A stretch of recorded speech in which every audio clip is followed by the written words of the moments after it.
on CTS Weekender, and I'm thrilled to be joined in studio by world heavyweight champion, Olympic gold medalist, dude that knows how to use a grill, George Foreman. Welcome to CTS Weekender. It's a thrill to have you here. Now, of course, all your athletic accolades aside, I've got to tell you, one of the things that really got to me when I was reading about you is your youth and community center efforts that you work with. I don't think a lot of people realize that this is a huge part of what you do. Tell us a bit about the center. Yeah, the center was started in 1983. I'd become a preacher, of course, and I figured I was going to talk to kids about religion, and that's it, until I visited a youth center. And the kids' parents tried to get me interested in helping their children in boxing. I said, nah, bring him to church. And I inquired 2 months later, this kid was in prison, just about in prison, and his son, his friend had been shot by the storekeeper, and he shot the storekeeper. So I stopped what I was doing, took my life savings, and my brother Roy and I started the George Foreman Youth and Community Center, a place for kids to hang out. Now, this is located in Houston, Texas, right. And that's where we originated. I just couldn't sleep anymore. The idea that I dropped the baton that was given to me as a youth from the Job Corps program. The president started an anti-poverty program called the Job Corps, gave me a second chance, and I forgot. But I didn't. I went instantly back to work, and we've got kids that's generation who brought their children back to the youth center now. That's fantastic. I must say, I was reading about that.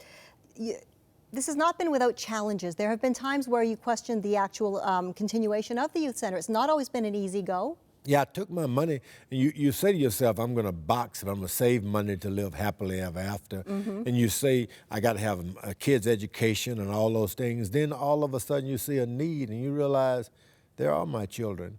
So I took my life savings to start the youth center, get foundations, and literally I'd run out of money. Wow. And I had to go back into boxing, which was hard and scary for me. You know, in boxing, guys hit you so hard, sometimes you see triples. Sometimes 8 of them. And then, you know, and you get dizzy, you go back to it, and you hurt, and your ribs are cracked. For me to decide to go back to boxing, to keep that youth center open was in your 40s. Yeah, I was 45 when I became champion of the world for the second time, 45. That's amazing. And it's interesting for people who are outside of the sporting world, because 45, I've got to say, it doesn't sound old to me. In the sporting world, that is well beyond your general career range. Yeah, they laughed at me, and everyone said, look, George, how can can't be the heavyweight champ of the world? You're too old. And they kept saying it they laughed and made joke. The old geezer at Caesar. They had names. So I learned to laugh too. Right. But at the same time, I trained as hard as any young man could train, and I gave it all I got. And in the end, my prayers were answered. I became champ of the world again. And you were able to, now you're able to share with the people at the youth center. You must see a lot of stories, a lot of people coming through, and you must get a lot of wonderful, inspiring successes that come through that youth center. You know, the most inspiring story that happened to me, I stopped at a service station during the full service days. I had my car, guy put some gas and washed the windows. He said, wait here and I'll be right back. And he came back and handed me a $5 bill. I said, what are you doing that for? He said, remember you told me as a kid you were going to give me some hand wraps for boxing? It cost $5, but give me that money back one day. And it just broke my heart. Oh. That was success for me. He said, now, would you sign this for my daughter? Oh, that's fantastic. So the success was, in a slight way, this was more important to me than anything. A kid picking up integrity, word, he gave me his word that he was going to pay me back, and I didn't even recognize him. That's wonderful. Now, with the young people that, since 1984, you said? Yeah, 1983. 83. So we've seen a change, a shift, let's say, in society, especially for young people, with the influx of technology, with social media. Kids are facing more. What do you think are the challenges that are facing kids the most these days? Well, life is life, and I get a chance with the youth center to share and see life face on. That after all is said and done, they need to sweat, and they want to play basketball. They really want to come out and shoot a little pool. And most importantly, they want to lift weights. And they'll try boxing, and then they get in the ring, and it gets rough, and they'll say, well, I think I'll go do my computers for a while. But they'll always come back to play basketball. The world hasn't changed that much. It's not it's not safe because a lot of times there are a lot of children out there without supervision. We always have a bit of supervision, but not much anymore. So you got to be a little careful if you're raising children. Well, and parenting, I mean, you're a dad to many, and a dad to extended family if you take into account the people through your community center. Parenting is key. You just got to love them. I guess the key to any problem, if you really love them, it'll work. Yeah. You just can't play like you love them. Because if you love them, you'll give them 3, 4, 5, 10 different chances.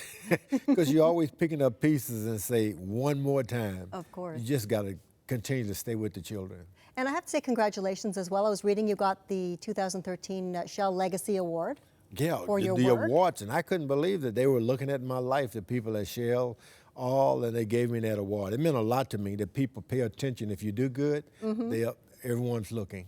That's exciting. And now you mentioned through the course of things as well, you are an ordained minister. You have your church. I do. You still have time for all that. Yeah, and you got to. That's what I do. I mean, that's my profession. I moonlight as a grill salesman and as a boxer. And you're a good grill salesman. And a boxer, even champ of the world. But my ministry, the Church of the Lord Jesus Christ, where I spend most of my time Wednesdays, Saturdays, and Sundays, telling everybody about that great stir that saved me, and I love that. That's fantastic. Do you find that lessons you learned through your years as a boxer come to play in your role as in pastoral work? And boxing teaches you a lot, especially about getting up off the floor. You get knocked down, that doesn't mean it's over. You're just going to have to sit there for a second, not 10 seconds. 1, 2, you got to jump up, brush your pants off, and go ahead and give it one more chance. Wow, that's a lesson. And that's the way it is with children. You just got to brush them off and say, let's go. It's another round to go. It's tough, though, as a parent, isn't it? When you have to watch your kids fall down and pick themselves back up again. I think as a parent, I find that one of the hardest things. And you say to yourself, look, I've demonstrated as much as I can with the boxing stories that getting knocked down is not a shame, but the shame is not getting up. That's it. And they get up.